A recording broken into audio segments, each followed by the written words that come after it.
Hello everyone, कैसे हैं आप लोग। स्वागत है आपका आपके ही यूट्यूब चैनल पे। मैं आपका दोस्त अवनीश।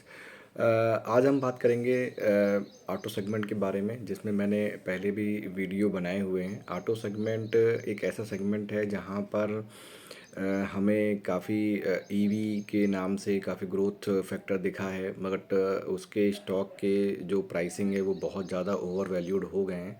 तो उसमें हमें ये यदि हम ये सर्च करें कि हमारी जो है नया इन्वेस्टमेंट कहाँ हो सकता है, या फिर हमने जो रिकमेंड किया था, या फिर हमने जो अपने सजेशन से बताया था कि कहाँ पर वैल्यू दिखती है, उसमें यदि आप पुराने वीडियो को चेक करेंगे तो आपको मिलेगा कि ऐसा ऑटोमोबाइल कंपनी है जिसने अभी तक ईवी का नाम नहीं लिया है। मैंने उस कंपनी के स्टॉक को मतलब बोला था कि शायद इसमें ज़्यादा पोटेंशियल रहे आगे के समय पर। तो आज मैं उस स्टॉक को दोबारा से रिव्यू कर रहा था। मेरा कोई रिकमेंडेशन नहीं है, मेरा जस्ट होमवर्क होता है, मेरी अपनी एनालिसिस होती है। मैं कोई फाइनेंशियल एडवाइज़र नहीं हूँ, मैं अपनी लर्निंग से ही वीडियो बनाता हूँ, और इसमें किसी को कोई ऐसे पर्सनली कोई रिकमेंड नहीं करता हूँ। जस्ट अपना थॉट प्रोसेस बताता हूँ कि क्या मतलब हमें करना चाहिए for the long term wealth creation के लिए। तो वेल्थ मतलब क्रिएशन के लिए थोड़ा सा कंसिस्टेंट जो हमें होना चाहिए कि, और अपने आसपास क्या चल रहा है, किन स्टॉक में मूवमेंट ज़्यादा है, किस स्टॉक में न्यूज़ अभी तक बाहर नहीं आई है, या फिर उसने ऐसा क्या वो कर रहे हैं बैकग्राउंड में जिसमें आखिर इतना बड़ा मार्केट शेयर होने के बावजूद भी उन्होंने अपना अभी तक ऐसा डिस्क्लोज़ नहीं किया है, अपना कोई रोड प्लान भी डिस्क्लोज़ नहीं किया है। तो मैं स्पेसिफ़िकली मतलब मारुति के बारे में बात कर रहा था, देख रहा था आज मैं उसका मॉर्निंग में संडे को चार्ट। तो मुझे उसमें काफ़ी अच्छा दिखा। मैं नॉर्मली उसको स्टॉक को होल्ड नहीं करता हूँ, क्योंकि मुझे उसका दूसरे रीज़न है, क्योंकि उसका प्राइस बहुत ज़्यादा है और मैं उतना ज़्यादा वैल्यू का वो स्टॉक उठाना नहीं पसंद करता हूँ। बट उसका स्टॉक में जो मेरी एनालिसिस थी पहले, वो आप पुराने वीडियो में जनवरी लास्ट या फिर फेब फर्स्ट वीक में चेक कर सकते हैं। उसमें मैंने क्लियर बोला था कि मारुति का जो स्टॉक होता है उसने आज तक अपना ईवी का कोई रोड मैप क्रिएट नहीं किया है, और जो टाटा के जो स्टॉक हैं और मतलब जो ईवी सेगमेंट से जुड़े हुए हैं, या तो वो मतलब टाटा के पावर सेक्टर के स्टॉक हों, या फिर उनके सॉफ्टवेयर वाले स्टॉक हों जो जो कि ईवी सेक्टर को सपोर्ट करते हैं, वो सब स्टॉक को एक लंबी ग्रोथ में डालकर मतलब काफ़ी ज़्यादा ओवर वैल्यूड दिखते थे मुझे उस समय भी। और मारुति का स्टॉक ऐसा था जो अभी तक उन्होंने रोड प्लान नहीं किया था, बट इनका एक टोयोटा के साथ जॉइंट वेंचर है, और उसमें टोयोटा की आर&डी थोड़ी स्ट्रॉन्ग थी। ये मैंने पॉइंट दिया था कि टोयोटा की आर&डी बहुत स्ट्रॉन्ग है, टोयोटा की गाड़ियाँ बहुत रोबस्ट होती हैं, और टोयोटा मतलब अपने पहले बहुत सबसे पहले ईवी सेगमेंट में कार लाने का ट्राई किया, बट उस समय उसको वैल्यू नहीं दिखी, और काफ़ी सारे मल फंक्शन दिखे उसके अंदर, जैसे उन्होंने वो ईवी का सेगमेंट का प्योरली ईवी का जो सेगमेंट है उसमें उन्होंने अपना प्लान ड्रॉप कर दिया, उन्होंने अपना प्लान को बंद कर दिया था। बहुत पहले का ये स्टेटमेंट है। आप गूगल पे चेक कर सकते हो कि टोयोटा प्योर इलेक्ट्रिकल कार में क्यों नहीं है। ठीक है, फिर उन्होंने अपना हाइब्रिड प्लान किया, फिर उन्होंने अभी वो डिफरेंट फ्यूल एनर्जी पर काम कर रहे हैं, और उन्हें सक्सेस भी मिली है, उसमें प्रोटोटाइप तैयार होके दिया भी है टेस्टिंग के लिए। तो मेरा सिंपल सा थॉट प्रोसेस ये था कि मारुति जिसका बहुत बड़ा मेजर मतलब सेल जो है इंडिया में उसकी, या इंडिया के बाहर का मुझे रिकॉर्ड का डेटा नहीं पता, बट आप देखोगे कि रोड पर हो मतलब मारुति की बिल्ड क्वालिटी जैसी भी हो, मगर रिलायबल और सिटी पर्पस से बहुत बढ़िया कार है, और अफोर्डेबल भी होती है।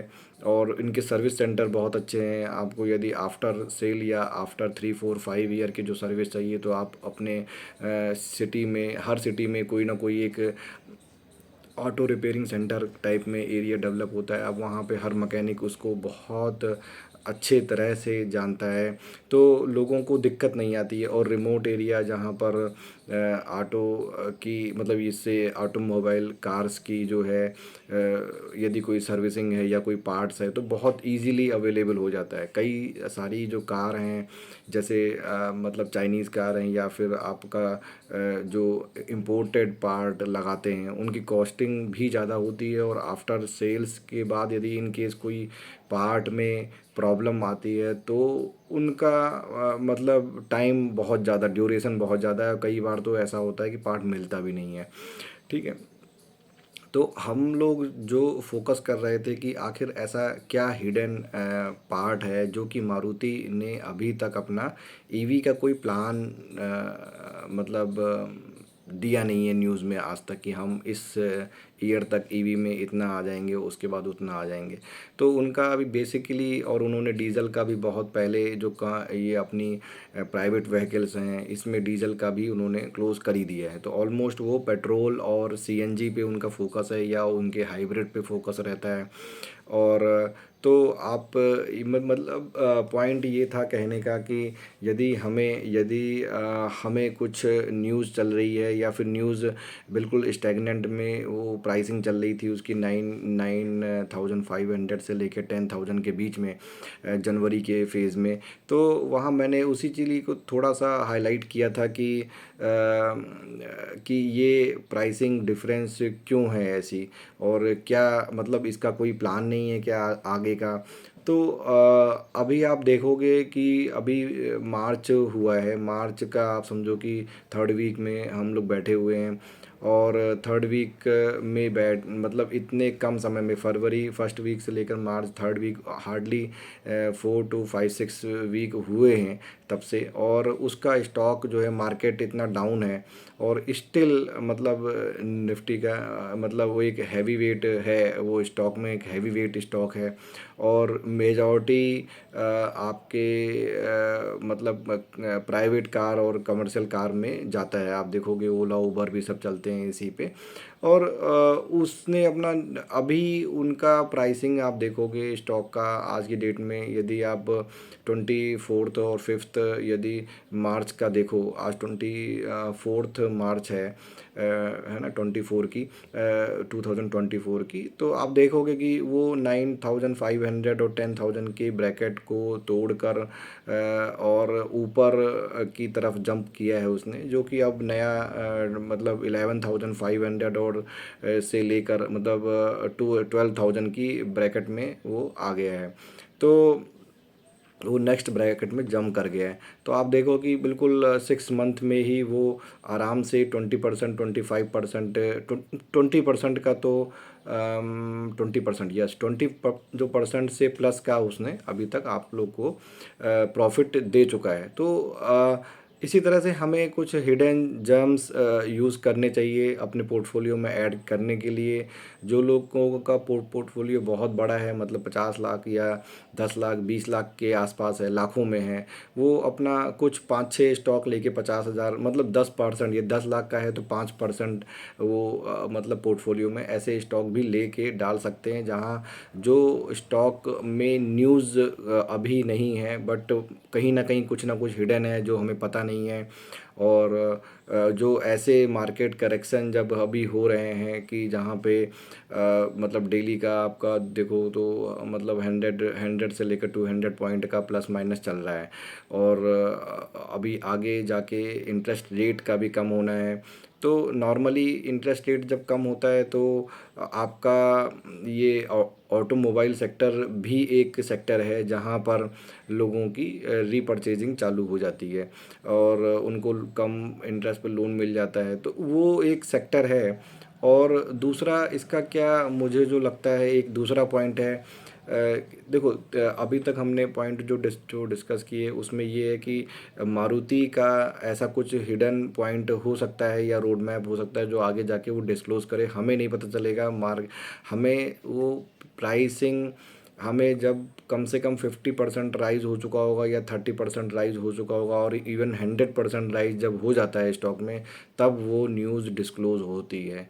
क्योंकि तब उन्हें जो है, जो बड़े बड़े ऑपरेटर हैं, वो उसको क्या करते हैं, जैसे उन्होंने 9,000 और 8,000 के ब्रैकेट में लिया उस स्टॉक की परचेजिंग की, तो वो उनका एक्यूमुलेशन का फेज चलता है और कम से कम 30% के राइज में उनका एक्यूमुलेशन का फेज चलता रहता है। वो उसको गिराएंगे चढ़ाएंगे और वो एक्यूमुलेट करते रहते हैं। तो हो सकता है कि जनवरी तक उनका वो फेज कंप्लीट हो गया हो, तो अब वो उसको छोड़ देंगे और लोगों को लगेगा कि चार्ट में बाउंस बैक आया हुआ है। चार्ट जितने भी हैं ये सब बनाए जाते हैं जो बड़े बड़े ऑपरेटर के थ्रू।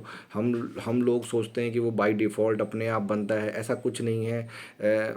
मार्केट में आप देखना कि ये सब बड़े जो ऑपरेटर हैं जिनके पास बड़ा फंड होता है, वो सब चार्ट बनाते हैं। वो आपको दिखाएंगे कि 20% ऊपर हो गया है, फिर वहाँ पर वो धीरे धीरे आपको होल्ड कराएंगे। कोई यदि बड़ा सेलर भी आया तो उसको वो सारा एब्जॉर्व कर जाएंगे सारे वो, मतलब 10 से 20% में आपका वो मतलब उनका एक्यूमुलेशन का फेज चलता है।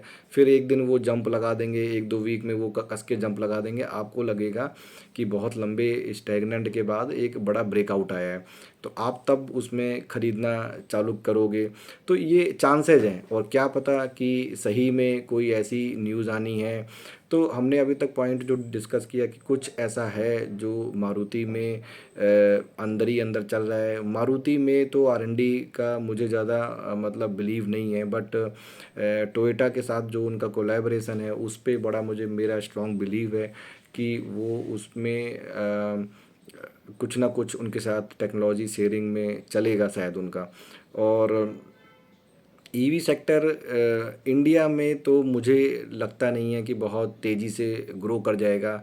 इवन आप ये देखो कि 15 से 20 साल हो गए हैं कि सीएनजी अभी तक लोग थोड़ा सा जो ज़्यादा ट्रैवल करते हैं वो कम प्रेफर करते हैं। और मतलब यदि सीएनजी पूरी तरह से पेट्रोल को अभी तक रिप्लेस नहीं कर पाया है, क्योंकि ट्रस्ट नहीं है, कहीं ना कहीं बैकअप में उनको पेट्रोल चाहिए होता है। तो ये हाइब्रिड मॉडल के साथ तो ईवी आ सकता है, बट मुझे थोड़ा सा डाउट है कि इंडिया में एक तो रेनी सीजन भी होते हैं और थोड़ा सा मतलब पॉल्यूशन ज़्यादा है, तो बैटरी ये जो रहती है ये सब थोड़ी पॉल्यूशन में भी प्रॉब्लम क्रिएट करती है।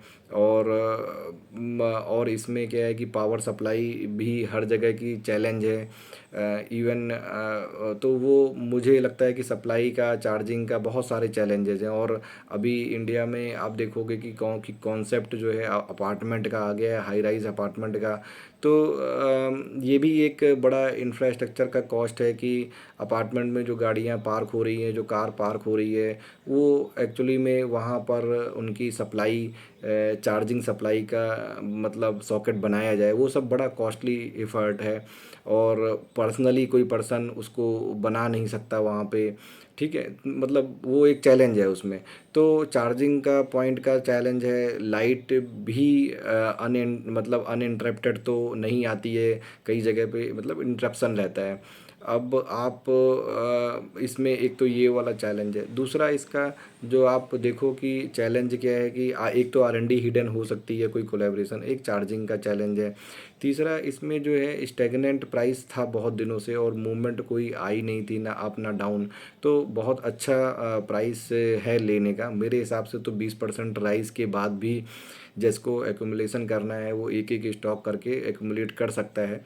और इसमें एक लॉन्ग टर्म में एक अच्छा मूवमेंट आ सकता है। और मार्केट सेगमेंट बहुत बड़ा है इसका, मतलब आप ये देखो 7 कार 10 कार यदि सेल हो रही है तो 7 कार और 6 कार इसी की है। और जो कार सेल भी होती है वो नंबर इतना ज़्यादा है उसका कि वो मतलब जो टॉप टॉप 5 कार ले लो आप, तो ऑलमोस्ट आपकी मारुति है। मतलब सेल के यदि प्रोस्पेक्टिव से देखो तो 70% मार्केट कैप्चर अभी भी प्राइवेट सेगमेंट में इन्हीं का है। कमर्शियल में मैं मानता हूँ कि टाटा है, और टाटा मतलब रहेगा, और इवन महिंद्रा भी रहेगा। तो वो सेगमेंट एक है। और बट उसमें ईवी का कोई रोल नहीं है। तो वो सेगमेंट एक स्टेबल ग्रोथ देता है, उसमें कोई नया नहीं है, खास नहीं है उसमें। और ये आपका इसमें मारुति में जो प्राइवेट सेगमेंट में बहुत बड़ा स्टेक है। तो ये सब पॉइंट्स हैं जो मैं आज मतलब रीस्टेट किया हूँ कि इसमें मुझे पोटेंशियल दिखता है। और आपको यदि किसी और स्टॉक में पोटेंशियल दिखता है तो आप मतलब उसमें कमेंट बॉक्स में कह सकते हैं, मैं उस पे भी देख लूँगा, क्योंकि सारी चीज़ तो मेरे मतलब उसमें व्यू से भी नहीं जा सकती। तो मैं भी अभी उसमें लर्निंग स्टेज में हूँ, क्योंकि स्टॉक सर्च करना, स्टॉक स्पेसिफिक बात करना बहुत टफ होता है और किसी ओपन चैनल पर, क्योंकि ये एक बड़ा सेंसिटिव होता है कि कोई वो परचेज कर ले स्टॉक और उसके बाद उसमें डाउन चलाया जाए तो उसको लॉस हो जाता है, जो कि मैं नहीं चाहता हूँ कि किसी को मेरी एडवाइस के थ्रू कोई लॉस जाए या मेरा व्यू पॉइंट के थ्रू कोई लॉस जाए। तो क्योंकि हर आदमी का एक लॉस बियरिंग कैपेसिटी अलग होती है, होल्डिंग कैपेसिटी अलग होती है। तो आप देखिएगा, अपने आप सेल्फ होमवर्क करिएगा कि क्या चल रहा है। 20% rise is not a fear point two inter. आप कोई डरने की ज़रूरत नहीं है। आप एक स्टॉक लोगे यदि, तो एक स्टॉक में आप लेने के बाद आप होल्ड कर सकते हो। ऐसा नहीं है कि यदि कुछ आगे जाके डाउन भी जा रहा है तो मेरे हिसाब से तो एवरी यदि कोई डाउन होता है मारुति में तो आप उसको एक अच्छा एकुमुलेशन पॉइंट ले सकते हो, क्योंकि बहुत दिन तक ये 9,500 से लेकर 10,000 के ब्रैकेट में था। तो मुझे अभी थोड़ा सा तो मुझे इसमें कॉन्फिडेंस आता है कि ये अब इससे नीचे नहीं जाएगा, क्योंकि वहाँ पर लोगों ने बहुत अच्छी परचेज करके रखी हुई है। तो आप उसको एक स्टॉप लॉस मतलब ले सकते हो कि उसके नीचे जाता है, 9,000 के नीचे जाता है तो आप स्टॉप लॉस लगा सकते हो उसमें। बट लॉन्ग टर्म इन्वेस्टमेंट के लिए एज सच कोई स्टॉप लॉस की ज़रूरत होती नहीं है। एक हमें यदि मतलब पैसा लगाने से पहले ज़्यादा आर&डी करनी चाहिए, ना कि पैसा लगाने के बाद। तो इससे मुझे लगता है कि बनाया जा सकता है कि अपने पोर्टफोलियो में थोड़ा सा ऐड किया जा सकता है। बट बल्कि स्टॉक है, एग्ज़िट भी लेना थोड़ा सा टफ हो जाता है कभी कभी, मुझे दिखता है इसमें। तो थोड़ा सा सोच समझ के करिएगा और व्यू रखिएगा। इसमें क्या है, वॉच में डाल लीजिए, वॉच लिस्ट में अपनी। तो मतलब इसमें बाकी स्टॉक से थ्रू यदि आप चेक करोगे तो बाकी सारे जो फंडामेंटल फैक्टर होते हैं, पी है और प्राइस टू बुक रेशियो है, वो सब चीज़ें हैं। वो सब चीज़ें मतलब काफ़ी बेटर हैं इवन टाटा की, क्योंकि टाटा वाली चीज़ देखिए आप 600 से लेकर 60 से लेकर 600 प्लस 700 प्लस चला गया है। तो कहीं तो कोई प्रॉफिट बुक करेगा। मतलब आप एक समझो ना कि हम लोग तो इमोशनल हो जाते हैं कि नहीं यार इतना अच्छा प्रॉफिट आ रहा है, 10 टाइम्स मेरा पैसा हो गया है तो मैं इससे क्यों हटूँ। मगर कोई तो ऐसा है ना जो सर्विस दे रहा है। मान लो आप एक सर्विस प्रोवाइडर हो, आपने 20 लोगों से पैसा दिया हुआ है, राइट, लिया हुआ है, और आप उनके बिहाफ पे मतलब सर्विस दे रहे हो। आप अपना माइंड यूज़ करके, अपने मतलब एनालिसिस यूज़ करके आप उनके पैसे को कहीं ना कहीं इन्वेस्ट कर रहे हो और उनको कमिट किया हुआ है कि 20% मैं आपको बना के दूंगा। तो एट दैट टाइम ना वो पर्सन को उनको प्रॉफिट देना है। तो यदि वो प्रॉफिट देगा तो वो कहीं ना कहीं तो प्रॉफिट बुक करेगा ना, वो लेके बैठने वाला नहीं है ना, उसको तो पैसे को रोटेट करना है। तो इस तरह के लोग ज़्यादा हैं मार्केट में। हमारी तरह जो रिटेलर हैं जो लेके बैठ जाते हैं वो बहुत कम परसेंटेज है ओवरऑल। मुझे अब ऐसा कोई डेटा मैंने एनालिसिस नहीं किया, बट रिटेल का जो अमाउंट वाइज जो पार्टिसिपेशन है आज की डेट में भी, वो मेरे ख्याल से हार्डली 10 to 15% होगा, इससे ज़्यादा नहीं होगा। क्योंकि पैसा जो भी बाकी जो पैसा जा रहा है वो एज ए सर्विस आता है, वो एज ए सर्विस के थ्रू आता है, सर्विस के चैनल से आता है। चाहे आप म्यूचुअल फंड ले लो, वो भी पैसा लगा रहा है। चाहे आप ये बाहर से एफआईआई है वो भी पैसा लगा रहे हैं। तो ये और जो बड़े एचएनआई हैं वो भी पैसा लगा रहे हैं, और जो बड़े आपके जो फंड मैनेजर होते हैं, जो प्राइवेट फंड मैनेजर बहुत सारे होते हैं, वो भी पैसा लगा रहे हैं। तो वो सब किसी के बिहाफ पे लगाते हैं। उनका होल्डिंग से कोई मतलब नहीं है, उनका कंपनी से कोई मतलब नहीं होता है, उनका सिर्फ प्रॉफिट बनाना होता है। और इसीलिए रिटेल हमेशा मार खाता है, क्योंकि 85% लोग इसी तरह के मार्केट में हैं। और रिटेल ही एक ऐसा है जो इन्वेस्टर है वो की तरह बैठ जाता है, यदि वो अटक गया तो होल्डिंग बना लेता है। और यदि मतलब 15% लोग कब तक खिलाएंगे इन इन 85% लोगों को, थोड़ा सोचने वाली बात है। तो प्रॉफिट बुक करना भी एक आर्ट है, जैसे लेना एक आर्ट होती धीरे धीरे। तो जैसे मैंने अभी एक छोटा सा मैं अपना एग्जांपल दे देता हूँ कि मैंने मारुति में मतलब 4 स्टॉक उठाए थे धीरे धीरे करके, वही 9,000 से लेकर 10,000 के बीच में, और 10,500 के बीच में धीरे धीरे करके उठाए थे, मतलब 500 ऐसा करके। तो उसको फिर मैंने जब हटाया, जब ये 11,000 की रेंज में आ गया था 500, तो मैंने उसको हटाया, और कि एक एक करके मैंने धीरे धीरे करके अपने स्टॉक सारे हटा दिए। तो आज की डेट में मेरे पास कोई होल्डिंग नहीं है मारुति की। बट मैं कहता हूँ कि ये 12,000 पे आ गया है, तो आप इसी तरह से अपनी होल्डिंग बनाइए और अपने प्रॉफिट को मैक्सिमाइज कर सकते हैं। बट प्रॉफिट बुक करना भी एक आर्ट है, उसको धीरे धीरे सीखिए और बने रहिए मार्केट में, that is more important, right. तो आज का वीडियो में इतना ही। और मेरा कोई पर्सनल रिकमेंडेशन नहीं है, कोई सजेशन नहीं है, जस्ट फॉर मैं भी आप ही की तरह हूँ।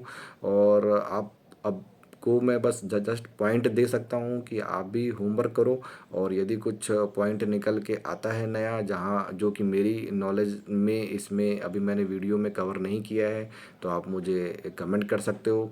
मैं उस पॉइंट को कंसीडर करके उसको मैं धीरे से मतलब धीरे धीरे धीरे अपना उसको मैं इम्प्रूव करूँगा। और मेन चीज़ क्या है कि वो मैं फिर अपनी नेक्स्ट वीडियो में उसको अपडेट भी कर दूँगा, क्योंकि कई चीज़ें होती हैं जो आपकी एनालिसिस में नहीं आती, मेरी एनालिसिस में नहीं आता, या मैंने उस फैक्टर को बहुत इंपॉर्टेंट फैक्टर छोड़ दिया है। तो आप मुझे वो बता सकते हो कि क्या सीन है और कैसे कर सकते हैं उसको। Okay, thank you so much.